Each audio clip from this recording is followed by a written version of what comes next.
ನಿನ್ನೆ big boss ಮನೆಯಲ್ಲಿ ದೀಪಾವಳಿ ಹಬ್ಬದ ಸಂಭ್ರಮ ಮನೆ ಮಾಡಿತು. ಸ್ಪರ್ಧಿಗಳೆಲ್ಲ ತಮ್ಮ ಕುಟುಂಬದವರನ್ನ ಬಿಟ್ಟು ಬಿಗ್ ಬಾಸ್ ಎಂಬ ಹೊಸ ಕುಟುಂಬದ ಜೊತೆ ದೀಪಾವಳಿ ಹಬ್ಬವನ್ನ ಆಚರಣೆ ಮಾಡಿದ್ರು.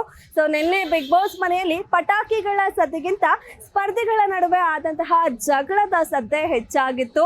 ಒಬ್ರ ಮಧ್ಯೆ ಒಂದು ಜಗಳಗಳು ಆಗ್ತಾನೆ ಇತ್ತು.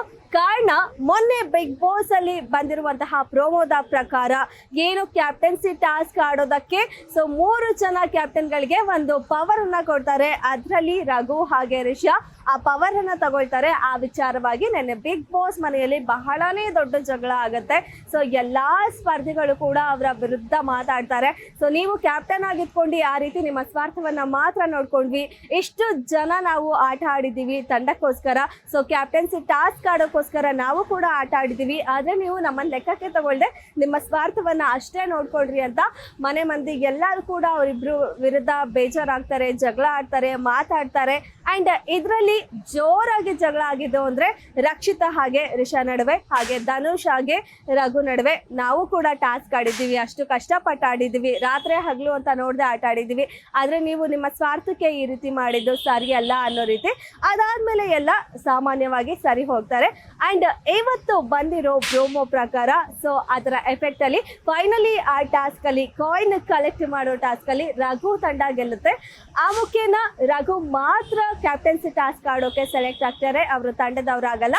ಅಂಡ್ ಪವರ್ ತಗೊಂಡಿರುವಂತಹ ರಿಷಾ ಕೂಡ ಕ್ಯಾಪ್ಟನ್ಸಿ ಟಾಸ್ಕ್ ಆಡೋದಕ್ಕೆ ಸೆಲೆಕ್ಟ್ ಆಗ್ತಾರೆ. ಫೈನಲಿ ಇವತ್ತು ಬಂದಿರೋ ಪ್ರೋಮೋ ಪ್ರಕಾರ ಅವರಿಬ್ರು ಕೂಡ ಕ್ಯಾಪ್ಟನ್ಸಿ ಟಾಸ್ಕ್ ಅನ್ನ ಆಡ್ತಾರೆ. ಸೊ ಒಂದ್ ರೀತಿ ಮನೆಯವ್ರಿಗೆಲ್ರಿಗೂ ಬೇಜಾರಿದೆ. ಕಾರಣ ಯಾಕೆಂದ್ರೆ ಅವರು ಮೊನ್ನೆ ಬಂದವರು ಜಸ್ಟ್ ಬಿಗ್ ಬಾಸ್ ಮನೆಗೆ ಬಂದು 4-5 ದಿನ ಆಗಿದೆ ಅಷ್ಟೇ. ಬಟ್ ನಾವೆಲ್ಲ 3 ವಾರಗಳಿಂದ ಬಿಗ್ ಬಾಸ್ ಮನೆಯಲ್ಲಿದ್ದೀವಿ, ಟಾಸ್ಕ್ ಗಳನ್ನ ಆಡಿದ್ದೀವಿ. ಅಂಡ್ ಇದು ಈ ಸೀಸನ್ ನ ಮೊದಲ ಕ್ಯಾಪ್ಟನ್ಸಿ ಟಾಸ್ಕ್ ಆಗಿದೆ. ಸೊ ಇದರಲ್ಲಿ ವಿನ್ ಆದವರು ಈ ಬಾರಿಯ ಮೊದಲ ಕ್ಯಾಪ್ಟನ್ ಆಗ್ತಾರೆ, ಈ ಬಾರಿಯ ಮನೆಯ ಮೊದಲ ಕ್ಯಾಪ್ಟನ್ ಆಗ್ತಾರೆ. ಹಾಗಾಗಿ ಎಲ್ರಿಗೂ ಸಾಮಾನ್ಯವಾಗಿ ತುಂಬಾನೇ ಇಷ್ಟ ಇರುತ್ತೆ ಕ್ಯಾಪ್ಟನ್ ಆಗ್ಬೇಕು ಅನ್ನೋದು. ಇವ್ರು 3 ವಾರಗಳಿಂದ ಇಟ್ಕೊಂಡು ಬಂದಿರುವಂತಹ ಸ್ಪರ್ಧೆಗಳು ನಾವು ಆಡಕ್ ಆಗ್ತಿಲ್ಲ. ಸೊ ಈಗ ಆಡ್ತಾರೋ ಇಬ್ರು ಕಂಟೆಸ್ಟೆಂಟ್ಸ್ ಕೂಡ ವೈಲ್ಡ್ ಕಾರ್ಡ್ ಎಂಟ್ರಿ. ಸೊ ಮೊನ್ನೆ ಬಂದು ಅವರು ಕ್ಯಾಪ್ಟನ್ಸಿ ಟಾಸ್ಕ್ ಆಡೋಗಾಗಿದೆ, ವಿನ್ ಆಗಿ ಅವರು ಕ್ಯಾಪ್ಟನ್ ಆಗ್ತಾರೆ ಅನ್ನೋದು ಒಂದು ಬೇಜಾರಿದೆ. ಅವರು ಮಾಡಿರುವಂತಹ ಮೋಸ ಇದೆಲ್ಲಾನು ಬೇಜಾರಿದೆ. ಆದ್ರೂ ಟಾಸ್ಕ್ ಆ ರೀತಿ ಇತ್ತು. ಸೊ ಫೈನಲಿ ರಿಷಾ ಹಾಗೆ ರಘು ಅವರು ಕ್ಯಾಪ್ಟನ್ಸಿ ಟಾಸ್ಕ್ ಅನ್ನ ಆಡ್ತಾ ಇದ್ದಾರೆ. ನೋಡೋಣ ಇವತ್ತು ಟಾಸ್ಕ್ ಅಲ್ಲಿ ಯಾರು ಗೆದ್ದು ಮನೆಯ ಕ್ಯಾಪ್ಟನ್, ಮೊದಲ ಕ್ಯಾಪ್ಟನ್ ಯಾರಾಗ್ತಾರೆ, ಹೇಗೆ ಈ ವಾರ ಆ ಮನೆಯನ್ನ ನಡೆಸ್ತಾರೆ ಅನ್ನೋದು ತುಂಬಾ ಕುತೂಹಲ ಆಗಿದೆ. ಯಾಕೆಂದ್ರೆ ಈಗಾಗಲೇ ಸಾಕಷ್ಟು ಜನ ಹೇಳಿದ್ದಾರೆ ಅವ್ರಿಬ್ರಲ್ಲಿ ಕ್ಯಾಪ್ಟನ್ ಆದ್ರೆ ನಾವು ಅವ್ರ ಕ್ಯಾಪ್ಟನ್ಸಿಯನ್ನ ಒಪ್ಪಲ್ಲ, ಅವ್ರು ಏನೇ ಹೇಳಿದ್ರು ಕೇಳಲ್ಲ ಅಂತ.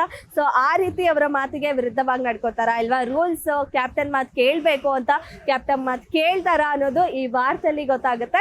ಅಂಡ್ ನಿನ್ನೆ ಕೂಡ ಬಿಗ್ ಬಾಸ್ ಮನೆಯಲ್ಲಿ ದೀಪಾವಳಿ ಹಬ್ಬವನ್ನ ಬಹಳನೇ ಚೆನ್ನಾಗಿ ಆಚರಿಸಿದ್ರು. ದೀಪ ಹಚ್ಚಿ, ಪಟಾಕಿ ಹಚ್ಚಿ, ಹಾಗೆ ಮೇಲಾಗಿ ಹೆಚ್ಚಾಗಿ ಸ್ಪರ್ಧೆಗಳ ಅವರ ಮನೆಗಳಿಂದ ಬಂದಂತಹ ಸಿಹಿ ತಿಂಡಿ ಊಟವನ್ನ ಎಲ್ಲರೂ ಕೂಡ ಜೊತೆಲಿ ಮಾಡಿ ತಮ್ಮ ಕುಟುಂಬದವರನ್ನ ನೆನಪು ಮಾಡ್ಕೊಂಡು ಸೊ ಬಹಳನೇ ಚೆನ್ನಾಗಿ ದೀಪಾವಳಿ ಹಬ್ಬವನ್ನ ನಿನ್ನೆ ಬಿಗ್ ಬಾಸ್ ಮನೆಯಲ್ಲಿ ಆಚರಿಸಿದ್ದಾರೆ. ಅಂಡ್ ಫೈನಲಿ ಮತ್ತೊಂದು ಸೊ ಹಬ್ಬ ಆದ್ಮೇಲೆ ಜಗಳ ಆಸ್ ಯೂಶುವಲ್ ಕಂಟಿನ್ಯೂ ಆಗ್ಲೇಬೇಕಲ್ಲ, ಆ ರೀತಿ ಫೈನಲಿ ಮತ್ತು ಒಂದು ಜಗಳದಿಂದನೇ ಕೂಡ ನೆನ್ನೆ ದಿನಾನು ಮುಗಿಸ್ತಾರೆ. ಅಶ್ವಿನಿ ಹಾಗೆ ಕಾವ್ಯ ನಡುವೆ ಬಹಳನೇ ದೊಡ್ಡ ಜಗಳ ಆಗುತ್ತೆ. ಕಾರಣ ಮನೆ ಕ್ಲೀನ್ ಮಾಡೋ ವಿಚಾರವಾಗಿ. ಸೊ ಆ ಒಬ್ರಿಗೊಬ್ರು ಕೋಆರ್ಡಿನೇಟ್ ಮಾಡ್ಕೊಂಡಿಲ್ಲ, ನೀವು ಹೇಳಿದ್ ನನಗೆ ಅರ್ಥ ಆಗಿಲ್ಲ ಅನ್ನೋ ಒಂದು ಚಿಕ್ಕ ವಿಚಾರಕ್ಕೆ ಶುರುವಾಗಿ ಬಹಳನೇ ದೊಡ್ಡ ಜಗಳ ಆಗುತ್ತೆ. ಒಂದ್ ರೀತಿಯಲ್ಲಿ ಅಶ್ವಿನಿ ಅವರು ಏನ್ ಅನ್ಕೊಂಡಿದ್ದಾರೋ ಏನೋ ಗೊತ್ತಿಲ್ಲ. ಸೊ ಜಗಳ ಮಾಡಿನೇ ನಾನು ಕಂಟೆಂಟ್ ಕ್ರಿಯೇಟ್ ಮಾಡ್ತೀನಿ, ಹೈಲೈಟ್ ಆಗ್ತೀನಿ ಅಂತ ಇದ್ದಾರೆ. ಬಟ್ ಅವ್ರು ಮಾಡ್ತಾ ಇರೋ ಜಗಳ ಅಂಡ್ ಅವ್ರು ಯೂಸ್ ಮಾಡ್ತಿರೋ ಪದಗಳು ಮತ್ತೆ ಬಕೀಟ್ ಅದೆಲ್ಲ ಕಾಮನ್ ಆಗಿ ಯೂಸ್ ಮಾಡ್ತಾನೆ ಇದ್ದಾರೆ. ನಿನ್ನೆ ಕೂಡ ಅಶ್ವಿನಿ ಅವರು ಅದನ್ನೇ ಕಾವ್ಯಾಗಿ ಯೂಸ್ ಮಾಡಿದ್ರು. ಸೊ ಈ ರೀತಿ ಎಲ್ಲ ಮಾಡ್ಕೊಂಡು ಒಂದು ಅವರ ವ್ಯಕ್ತಿತ್ವವನ್ನ ಅವರೇ ಹಾಳು ಮಾಡ್ಕೋತಾ ಇದ್ದಾರೆ. ಅವ್ರು ಎಷ್ಟು ಜಗಳ ಮಾಡ್ತಾ ಇದ್ದಾರೋ, ಎಷ್ಟು ಸ್ಪರ್ಧಿಗಳ ಜೊತೆ ಹೈ ವಾಯ್ಸ್ ಅಲ್ಲಿ ಮಾತಾಡ್ತಾ ಇದ್ದಾರೋ, ಸೊ ಇದೆಲ್ಲ ಅವರ ಆಟಕ್ಕೆ, ಅವರ ವ್ಯಕ್ತಿತ್ವಕ್ಕೇನೆ ತೊಂದರೆ ಆಗ್ತಿದೆ ಹೊರತು ಸೊ ಹೊರಗಡೆ ಅವರಿಗೆ ಒಂದು ಒಳ್ಳೆ ಇಮೇಜ್ ಇತ್ತು, ಕನ್ನಡ ಪರ ಹೋರಾಟಗಾತಿ ಅಂತ ಹೇಳಿ. ಸೊ ಈಗ ಬಿಗ್ ಬಾಸ್ ಮನೆ ಒಳಗೆ ಹೋಗಿ ಅದನ್ನೆಲ್ಲ ಕಳ್ಕೊಳ್ತಾ ಇದ್ದಾರೆ.